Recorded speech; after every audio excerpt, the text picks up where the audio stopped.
Hoy estamos con el licenciado Francisco Solares. Francisco Javier Solares nos está acompañando, muy respetado internacionalista para hablar de este tema. ¿Cómo le va, licenciado? Muy buenos días, Fernando. Un gran saludo a toda la audiencia de Bolivisión este inicio de semana con un tema tan importante para la historia diplomática de Bolivia como es justamente ya en la fase final de los alegatos orales en el Palacio de la Paz de La Haya. 2 semanas dura, ¿no? Este juicio. Primera semana Chile, segunda semana Bolivia. Hoy comienza la semana de Bolivia. Hoy comienza. ¿Qué pasará hoy? ¿Por qué es tan importante este día en el marco del proceso que se lleva? Bolivia hace la exposición oral justamente de los argumentos presentados en la contramemoria y luego de la dúplica que fueron los temas escritos. En Bolivia tiene que tratar de demostrar que el argumento chileno, que son los cuadros que colocaron en un inicio, que es el objeto de la demanda, pues prácticamente que deberían que estar desestimados. Pero va a ser un poco difícil para la diplomacia boliviana y para el equipo jurídico tratar un poco de evitar o de mostrar lo contrario, tomando en cuenta que durante muchas décadas la cartografía, en primer lugar, hablaba de que el Silala era un río y Bolivia lo aceptaba. Segundo lugar, algunas declaraciones que se vinieron haciendo en estos últimos años donde parte de las aguas en realidad genera un curso natural y eso da una solidez mucho más fuerte a la postura chilena. Pero justamente el tema de las aguas del Silala tiene una connotación no solamente por el hecho de si es o no un río internacional, sino que va a determinar en realidad un futuro de las relaciones entre Bolivia y Chile, más allá de la ideología o de gobiernos amigos. A ver, lo que va a pasar hoy sin duda es importante, pero ¿cómo analiza usted lo que hasta el momento ha podido presentar Chile dentro de su semana de alegatos, que ya pasó, y lo que va a presentar ahora Bolivia? O sea, ¿qué podemos esperar de todo este proceso al finalizar los 2 meses? 2 meses va a tardar la Corte, ¿no? A ver, lo que conocemos es justamente por declaraciones, por el hecho de que todo lo que es la parte escrita de la memoria, como Chile es un país demandante, no se conoce porque los códigos justamente de la Corte Internacional prohíben de que sean públicos, es decir, todavía sigue siendo un tema privado. Pero lo que se conoce más o menos son por declaraciones del objeto y lo que se ha venido diciendo, es de que Chile ha presentado justamente este objeto de que las aguas del Silala son un río internacional, tomando en cuenta elementos geológicos, estudios técnicos científicos de la cuenca hidrográfica del Silala y por otro lado declaraciones y cartografía histórica. Bolivia en este sentido va seguramente demostrar de que los estudios presentados por Chile, que son más científicos sobre todo, no son los correctos. Y por otro lado, Bolivia busca una compensación económica por parte del uso de estas aguas. Por eso es que se ha argumentado de que parte de las aguas son un cauce natural y por otro lado, justamente Chile hace un uso ilimitado y abusivo, según la declaración del gobierno, y por tanto debería generar un pago, una compensación económica histórica que se le llama. Ahora, a lo largo de la historia de este conflicto que se remonta a 1928, sí. ¿Cuál ha sido la posición de Bolivia? ¿Siempre ha sido la misma? ¿En algún momento cambió?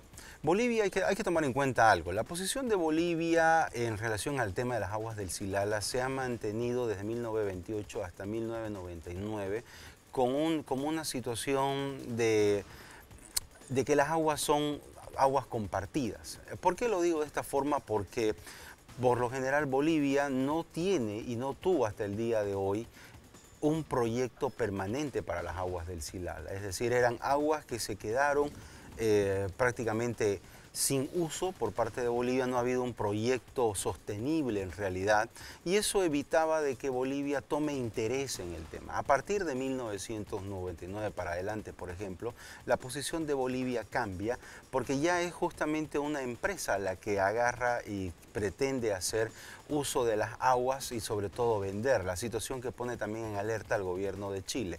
En el año 2009 se pretendió lograr un acuerdo con compensación económica a favor de Bolivia y eso daba una posición especial para Bolivia, pero lamentablemente la dirigencia cívica de Concipo y otras autoridades de Potosí, por ejemplo, no estuvieron de acuerdo y se evitó justamente que se llegue a un acuerdo que podía dar una solución casi final al problema. En este sentido, el año 2016, en medio de la demanda marítima, por ejemplo, la imprudencia del presidente Morales de amenazar a Chile con el hecho de ir a la Corte Internacional porque ellos estaban, según su declaración, robando las aguas del Silala, hace de que Chile tome la delantera y Bolivia sea la demandada. Lamentablemente, en medio de esa situación, nos percatamos de que Bolivia no estaba preparada para ir a un proceso o un litigio internacional porque no se tenía ni siquiera ordenadas las pruebas. Claro. Chile ya lo tenía. Y ahí es donde Chile le pide a la ONU que se declare un río internacional. Claro, a la Corte Internacional pide esos 4 puntos y no solamente los 3 puntos que mostraste, sino también es el último punto, habla de que todo uso de las aguas tiene que ser racional y Bolivia tendría que pedir permiso a Chile en el caso de querer usarlas. Entonces, esta situación hace de que la diplomacia chilena, en este caso, sea mucho más efectiva, mantiene un equipo jurídico permanente y bueno, ahora estos alegatos orales van a decidir justamente quién podrá tener la razón. Ahora, ¿podría darse un acuerdo entre ambos países? Esto me lo va a responder después, Sí. por favor. Porque yo le quiero mostrar unos cuadros a continuación para un poco acotar a lo que usted ya nos ha contado, históricamente hablando. ¿Qué nos dice la historia? A ver, ¿qué debemos saber de este conflicto, del conflicto del Silala? Esto es lo que usted debe saber. 1904, Bolivia reconoció el carácter internacional del río. En 1999, Bolivia dejó de reconocer el tratado entre ambos países y acusó a Chile de un supuesto desvío artificial de las aguas. Es lo que nos estaba comentando aquí el internacionalista hoy invitado. Marzo 2016, Bolivia acusa a Chile de robar agua y amenazó con demanda a tribunales internacionales. Claro, y esto entorpece un poco la relación y es por eso que lamentablemente existe este conflicto hasta hoy. Julio de 2016, Chile demandó a Bolivia ante la Corte Internacional de La Haya. Y esto es lo que nos decía ahora Francisco, de que esto no solamente entorpece, sino que Chile da un paso más adelante, dejando atrás a Bolivia. Claro, toma la delantera en este sentido, dejando justamente a Bolivia en una situación totalmente incómoda. Ahora, Claro. tú hablabas con relación al tema de un acuerdo. ¿Podría darse un acuerdo Se entre ambos puede dar países? un acuerdo justamente y Bolivia lo ha planteado en Holanda justamente hablar de un pacto, es decir, está buscando una salida con Chile. Vamos a ver si Chile accede a un proceso de negociación porque Bolivia ha percibido de que la demanda que está en su contra va a ser a pérdida.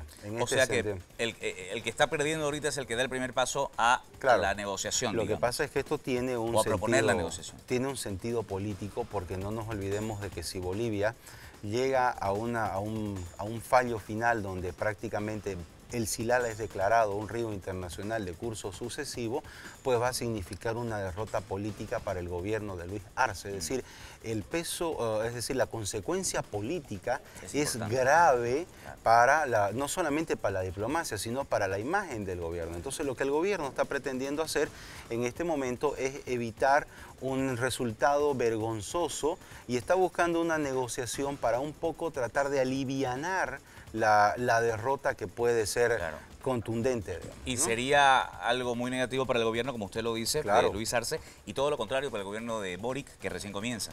Claro, en realidad sería Claro, Bolivia busca eso, o sea, busca evitar una situación de una pérdida total, digamos, en función a un fallo. Bien. Evidentemente es una ganancia política para el gobierno de Boric, porque esto responde a políticas de Estado, ¿no? Licenciado, le volveremos a convocar porque este es un tema que nos interesa a todos los bolivianos y es mucho más extenso.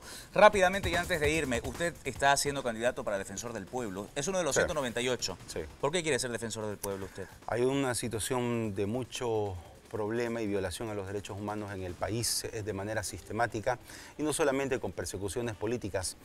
La Defensoría del Pueblo es una de las instituciones más sublimes que debería velar, promover por ello. Sin embargo, ha sido tomada políticamente y hay que devolverle la independencia, la transparencia a esta Defensoría, pero sobre todo hay que hacerlo con un liderazgo totalmente fuerte y con renovaciones institucionales. ¿Qué toma en cuenta la Asamblea Legislativa al momento de elegir al Defensor del Pueblo? Los 18 requisitos que están establecidos en el reglamento y la convocatoria, y después de eso viene una etapa de impugnaciones, de preselecciones para dar exámenes escritos y en función a ello se llega a entrevistas para luego ser votados en la Asamblea Legislativa Plurinacional. Primera semana de mayo tendremos defensor. Primera semana de mayo hasta el 10, Bolivia tiene un nuevo Defensor del Pueblo. Bien, le volveremos a convocar, reitero, Gracias. para poder hablar de esto y otros temas. Licenciado, gracias, que tenga buena jornada. Gracias, Fernando. Saludos a todos. Hemos estado con el internacionalista Francisco Solares hablando del tema del Silala y a lo último también de su postulación como Defensor del Pueblo. Tenemos ahora para ustedes lo último en información.